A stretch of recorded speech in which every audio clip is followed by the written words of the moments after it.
오늘 우리에게 주신 하나님의 말씀은 에스겔 10장 9절부터 22절까지의 말씀입니다. 제가 가지고 있는 구약성경 페이지 1162면에 있습니다.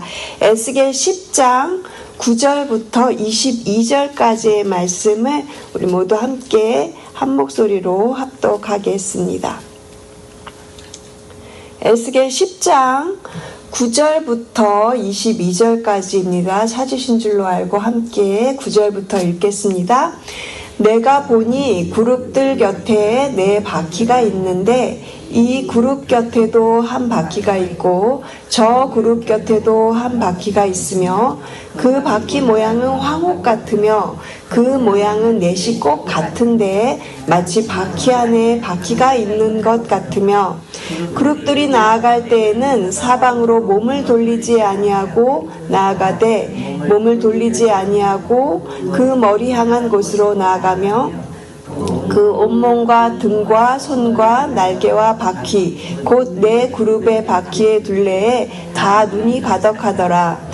내가 들으니 그 바퀴들을 도는 것이라 부르며 그룹들에게는 각기 네 면이 있는데 첫째 면은 그룹의 얼굴이요 둘째 면은 사람의 얼굴이요 셋째는 사자의 얼굴이요 넷째는 독수리의 얼굴이더라. 그룹들이 올라가니 그들은 내가 그발 강가에서 보던 생물이라. 그룹들이 나아갈 때에는 바퀴도 그 곁에서 나아가고 그룹들이 날개를 들고 땅에서 올라가려 할 때에도 바퀴가 그 곁을 떠나지 아니하며 그들이 서면 이들도 서고 그들이 올라가면 이들도 함께 올라가니 이는 생물의 영이 바퀴 가운데에 있음이더라. 여호와의 영광이 성전 문지방을 떠나서 그룹들 위에 머무르니 그룹들이 날개를 들고 내 눈 앞에 땅에서 올라가는데 그들이 나갈 때에 바퀴도 그 곁에서 함께 하더라. 그들이 여호와의 전으로 들어가는 동문에 머물고 이스라엘 하나님의 영광이 그 위에 덮였더라. 그것은 내가 그발 강가에서 보던 이스라엘의 하나님 아래에 있던 생물이라. 그들이 그룹인 줄을 내가 아니라. 각기 내 얼굴과 내 날개가 있으며 날개 밑에는 사람의 손 형상이 있으니 그 얼굴의 형상은 내가 그발 강가에서 보던 얼굴이며 그 모양과 그 몸도 그러하며 각기 곧게 앞으로 가더라. 아멘. 하나님의 영광이 떠나다, 이런 제목으로 오늘 본문으로 말씀을 나누겠습니다. 어제 저희가 수요 새벽 설교에서 오늘 읽었던 이 본문의 앞부분을 함께 설교를 들었습니다. 어제 하나님의 그 보좌 형상에 대한 자세한 설명을 들었고요. 그리고 에스겔이 8장에서 보았던 그 성전 환상에 대한 그 이야기를 배경 설명으로 저희가 좀 들었습니다. 에스겔은 환상을 보았어요.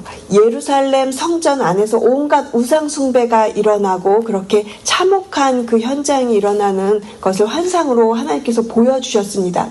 에스겔은 지금 바벨론 땅에 있는데 하나님께서 그 성전을 떠나실 수밖에 없는 그런 상황을 이해시켜주기 위해서 에스겔을 그렇게 예루살렘 성전으로 데리고 가셔서 그곳의 참혹한 그 상황을 보여주신 것이죠. 그런데 제가 어저께 설교를 들으면서 굉장히 이렇게 마음 가운데 다가오는 것이 있었는데요. 어제 그런 말씀을 해주셨어요. 하나님의 영광이 포로된 이 이스라엘 백성들의 삶의 자리까지 따라왔다. 고난의 현장까지 하나님께서 따라오셨다는 거예요. 예루살렘 성전에는 머물러 계시는 그 하나님이 아니시라. 바벨론 지금 이국 땅까지 이렇게 따라와서 이 포로의 현장에도 임재하고 계시는 그 하나님의 영광. 그런데 그 하나님의 영광은 지금 예루살렘 성전에서는 이제 곧 떠날 준비를 하고 계신다. 이런 말씀을 제가 어제 들으면서 굉장히 하나님의 그 깊은 사랑, 어디든 따라오시는 그 하나님의 깊은 사랑을 제가 이렇게 많이 느꼈습니다. 오늘 본문 18절을 보시면 드디어 이 하나님의 영광이 예루살렘 성전 문지방을 떠나는 장면이 나오는데요. 18절 말씀 잠시 보시면 여호와의 영광이 성전 문지방을 떠나서 그룹들 위에 머무니라 하고 되어 있습니다. 머무니라 이 단어가 저한테 또 이렇게 깊이 이렇게 생각이 되었어요. 아, 완전히 떠나신 게 아니라 여전히 맴돌고 계시는 그런 모습이 상상이 되더라고요. 19절 후반절에도 보시면 동문에 머물고 이스라엘 하나님의 영광이 그 위에 덮였더라 이렇게 말씀하시는 것을 보면서 아, 이것은 하나님의 영광이 떠나시긴 떠나시는데 완전히 떠나시지는 않으셨구나, 머물고 계시는구나, 그렇게 하나님의 모습을 제가 생각을 해보면서 마치 너무너무 사랑해서 이 잠시 떠나긴 떠나야겠는데 너무 우상숭배가 심하니까, 그런데 이 떠나시지 못하고 그곳에서 이렇게 머물고 계시는 그 하나님의 이 애절한 사랑이 좀 느껴졌습니다. 그래서 오늘 본문의 이 말씀을 이렇게 상고하면서 하나님의 영광이 떠나긴 예루살렘 성전에서 이렇게 떠나시는 모습, 그 모습을 살펴보면서 그 하나님의 영광이 우리의 삶 가운데서도 떠나지 않도록 우리가 하나님과의 그 첫사랑이 회복되는 은혜가 있어야 되겠다, 이런 생각을 하면서 오늘 본문 말씀을 계속해서 상고했습니다.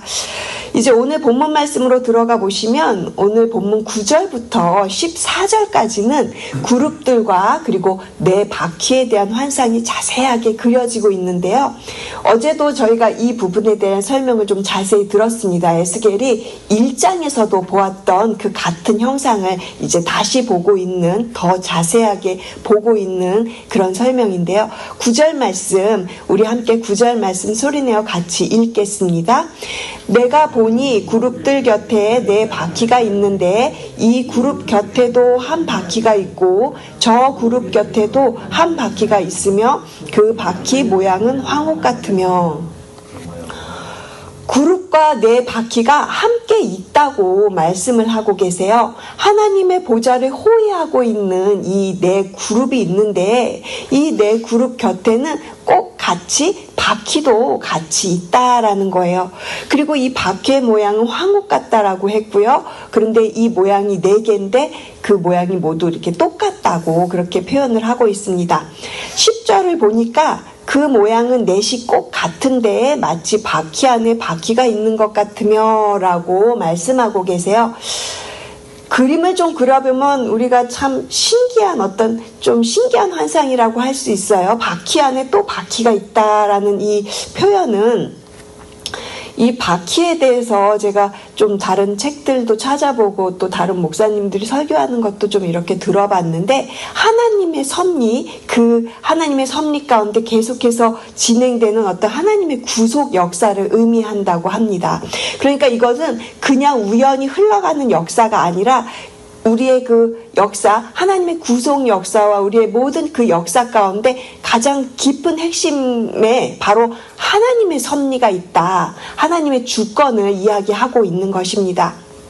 그래서 바퀴 안에 바퀴가 있다라는 이 표현은요, 하나님의 뜻은 반드시 성취되고 하나님의 주권은 흔들림이 없다. 그 어떤 일에도 하나님의 섭리는 역사 안에서 계속 진행이 되어진다라는 것을 이야기하고 있습니다. 뿐만 아니라 12절을 보시면 이 바퀴와 그룹 주변에는 눈이 가득하다고 했어요. 1장에서도 우리가 이것을 살펴보았는데요. 이게 무슨 의미이냐면 하나님께서 그 모든 것들을 감찰하고 계신다. 그러니까 살피시고 계신다, 이런 뜻입니다. 시편 139편의 말씀을 보면 이것과 비슷한 말씀이 있는데요. 하나님은 우리의 앉고 일어섬을 모든 것을 다 아시고요. 그리고 우리의 모든 생각과 마음의 중심까지도 다 아시는 분이십니다. 그래서 우리 삶의 그 구석구석을 감찰하시는 하나님, 바로 그 분이 오늘 우리와 함께 하시는 하나님이시며 그 하나님은 온 세상을 감찰하십니다. 이것이 마치 공항에서 우리가 이렇게 보안 검색대를 통과할 때 우리가 가진 모든 소지품이 스캔을 통해서 드러나고 우리의 모든 이 신체도 그렇게 다 검색대를 통과할 때 보여지는 것처럼 하나님의 그 눈 앞에서는 그 어떤 것도 감출 수 없다라는 것입니다. 인간의 기술보다 훨씬 더 정밀하고 또 정확하게 하나님의 그 지혜와 능력 앞에서 우리는 우리의 속마음까지 훤하게 다 하나님 다 꿰뚫어 감찰하신다는 것이죠. 그래서 하나님의 말씀 앞에 설 때 우리는 겸손해질 수밖에 없는 것입니다.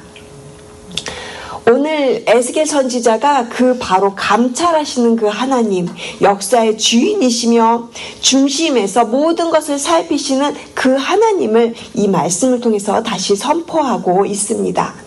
그 하나님은 오늘도 여전히 우리의 삶 가운데 또 우리의 교회의 길을 또 시대의 흐름을 감찰하시면서 주관하시는 우리의 아버지 하나님이신 줄로 믿습니다. 그러므로 우리 모두 하나님의 눈길 아래에 있다는 사실을 잊지 마시고 날마다 말씀 앞에서 거룩한 삶을 살아가시는 저와 여러분 되시기를 주님의 이름으로 축복을 드립니다.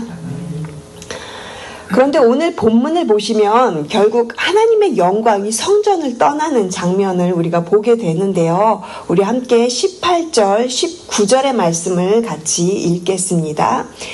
여호와의 영광이 성전 문지방을 떠나서 그룹들 위에 머무르니 그룹들이 날개를 들고 내 눈 앞에 땅에서 올라가는데 그들이 나갈 때에 바퀴도 그 곁에서 함께하더라. 그들이 여호와의 전으로 들어가는 동문에 머물고 이스라엘 하나님의 영광이 그 위에 덮였더라. 아멘.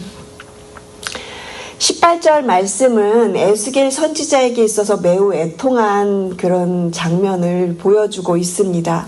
여호와의 영광이 성전 문지방을 떠나서 그룹들 위에 머무니, 이 말씀은 이제 하나님의 임재가 더 이상 그 자리에 머물 수 없다라는 것을 보여줍니다. 여기서 떠나다라는 말의 원어적인 의미는요, 안에서 밖으로 나간다 이런 뜻이에요. 이것은 하나님의 영광이 점차적으로 성전을 떠나시는 모습을 강조하고 있는 표현인데요. 본래 이 성전은 하나님의 임재가 충만한 거룩한 장소였습니다.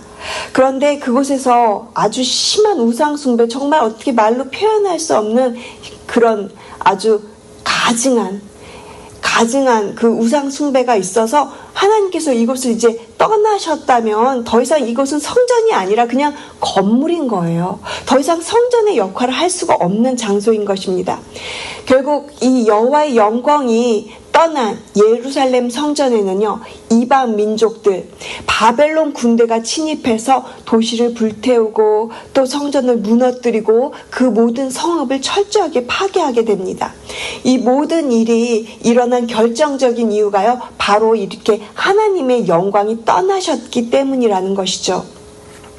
이스라엘 백성들이 그렇게 우상 숭배를 하고 죄를 범하고 그렇게 하나님의 경고에도 불구하고 결국 하나님의 영광이 떠나실 수밖에 없었던 것입니다. 19절을 다시 보시면요, 그룹들이 날개를 들고 올라가고 그 곁에는 바퀴들도 함께 따라오고요, 여호와의 전으로 들어가는 동문에 이르러 머무는 장면이 나옵니다. 그리고 19절 맨 마지막 부분을 보시면요, 이스라엘 하나님의 영광이 그 위에 덮였더라. 이 말씀은 하나님께서 아직도 이 성전에 대한 이스라엘 백성에 대한 사랑을 거두지 않으셨음을 보여주죠. 하지만 거룩하신 하나님께서 우상 숭배로 가득한 성전에 더 이상 머무르실 수가 없기에 주님은 지성소에서 문지방으로, 그리고 성전 문지방에서 동문까지 점점 더 멀어져 떠나시는 모습을 지금 보여주고 있는 것입니다. 조금 아까 전에도 말씀드렸지만 하나님이 떠나실 수밖에 없었던 이유는요, 에스겔 8장을 다시 한번 보시면 그 이후에 너무나도 정말 적나라하게 보여주고 있거든요.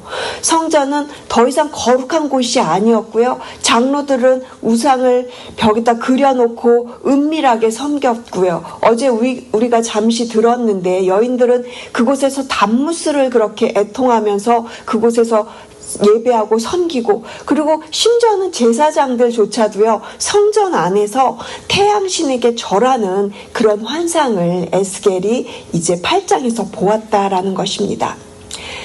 결국 하나님은 그들과 함께 하실 수 없는 그런 상황에 이르렀고, 그분은 지금 이렇게 18장을 통해서 떠나실 수밖에 없었던 것이죠.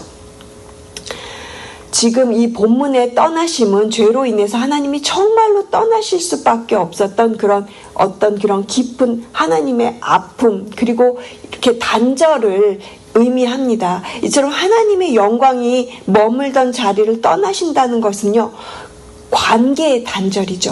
그리고 이스라엘이 피할 수 없는 그런 심판의 모습을 지금 보여주고 있는 것입니다. 그 어떤 심판보다도 관계가 단절된다라는 그것은요, 가장 심한 심판이라는 것이죠. 이 심판의 말씀을 우리가 적용해 본다면 우리는 지금 어디에 있습니까? 우리의 마음은요, 무엇으로 채우고 있으십니까? 성도로서 우리가 있어야 할 그곳, 그리고 우리가 마땅히 지켜야 할 이곳은 바로 교회이며 또한 우리가 예배하는 기도의 자리인 줄로 믿습니다.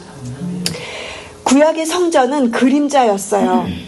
참된 성전은 바로 예수 그리스도이시고요. 그리고 예수 그리스도를 믿는 우리 한 사람 한 사람이 이제는 성령이 거하시는 성전이 되었다고 고린도전서에서 약속하고 계십니다. 그렇다면 우리 안에 계신 성령님을 근심하지 않게 하고, 또 말씀을 우리가 외면하지 않고, 또 우리가 하나님의 뜻대로 살아가려면 어떻게 해야 할까요? 하나님은 여전히 우리를 떠나지 않으시지만 우리의 삶 속에서 하나님의 영광이, 우리가 말씀을 불순종한다면 하나님의 영광이 우리 안에서 점점 희미해질 수밖에 없고요. 하나님의 그 성령님의 인도하심이 점점 약해질 수밖에 없다라는 것입니다. 그러므로 우리는 매일의 삶에서 말씀 앞에서 말씀으로 깨어 있어야 하는 것입니다. 성령의 인도하심을 받고 또 하나님의 뜻에 순종하면서 살아가야 되는 것이죠. 그래야 우리 안에 머무르시는 그 하나님의 영광이 더 밝게, 더 충만하게 그렇게 드러나게 될 줄로 믿습니다. 사랑하는 성도 여러분, 하나님은 단호하신 분이시면서도 동시에 사랑이 많으신 분이십니다. 그래서 그분은 이스라엘의 그 죄악을 이렇게 징계하시면서도요, 한 걸음에 떠나지 않으시고 어떻게 하세요? 그냥 머물러 계세요. 마치 머뭇머뭇하시는 것 같죠? 오늘 저희가 18장 19절 말씀을 보면은 계속 이렇게 머무르세요. 이것은 마치 부모님이 이 불순종하는 자녀를 향해서 매를 들면서도 그 마음 아파하면서 또 눈물 흘리면서 이렇게 그 매를 드시면서도 머뭇거리시는 그런 모습 같지 않으십니까? 하나님은 이스라엘 백성을 떠나시면서도 또 그 죄의 모습을 징계하시면서도 여전히 그들을 바라보시고 또 그들과 함께 하시는 하나님이십니다. 우리에게도 그렇습니다. 우리의 시련 가운데, 우리의 어떤 징계 앞에서 하나님은 우리를 가르치기 위해서, 또 바른 길로 인도하기 위해서 우리를 때로는 징계하시지만 여전히 우리와 함께 하시고 여전히 우리 가운데 머물러 계시는 그 하나님이시라는 것입니다. 그러므로 오늘 이 말씀 앞에서 다시금 주님과의 첫 사랑을 회복하시기를 간절히 소망합니다. 성전 문지방을 떠나는 그 영광이 아니라 우리의 삶에 거하시는 영광이 있도록, 또 성령이 머무시는, 성령이 원하시는 그 하나님의 성전으로 살아가시는 여러분 되시기를, 오늘도 그 하나님의 사랑이 머무시는 그 성전이심을 여러분들 스스로가 기억하시면서 말씀과 기도로 주님과의 그 첫사랑을 회복하는 여러분 되시기를 주님의 이름으로 축복을 드립니다. 기도하시겠습니다. 하나님 감사합니다. 오늘 이 아침 우리들을 불러주셔서 주님의 말씀 앞에 서게 하시니 감사합니다. 죄악으로 가득했던 이스라엘 백성들 때문에 결국 하나님의 영광이 성전을 떠나셔야만 했던 그 아픔을 생각하면서 우리 자신을 돌아보게 됩니다. 주님, 혹시 우리 안에도 하나님의 영광을 가리는 죄악은 없는지 살펴보게 깨닫게 하여 주시옵소서. 우리의 마음이 성령이 기뻐하며 거하실 수 있는 거룩한 성전이 되게 하여 주시옵소서. 그러나 무엇보다도 감사한 것은 하나님께서 떠나시면서도 또 완전히 떠나지 않으시고 그렇게 머무셨다라는 그 하나님의 사랑을 우리가 발견합니다. 우리가 연약하고 부족할 때에도 끝까지 저희들에 대해서 포기하지 않으시고 기다려주시는 주님의 그 인내와 사랑에 감사를 드립니다. 오늘 하루도 성령 충만함으로 살아가게 하시고 하나님의 영광이 우리의 삶을 통해 밝히 드러나게 하여 주시옵소서. 말씀과 기도로 무장하며 세상을 이기는 믿음의 사람들이 되게 하여 주시옵소서. 주님, 저희가 이 에스겔의 말씀을 통하여서 우리 모두가 회개와 사랑으로 주님 앞에 나아가 그 주님을 향한 첫사랑을 회복하며 주님께서 기뻐하시는 거룩한 백성으로 살아갈 수 있도록 주님 깨닫는 은혜를 허락하여 주시옵소서. 감사드리며 이 모든 말씀 주 예수 그리스도의 이름으로 간절히 기도드렸습니다. 아멘.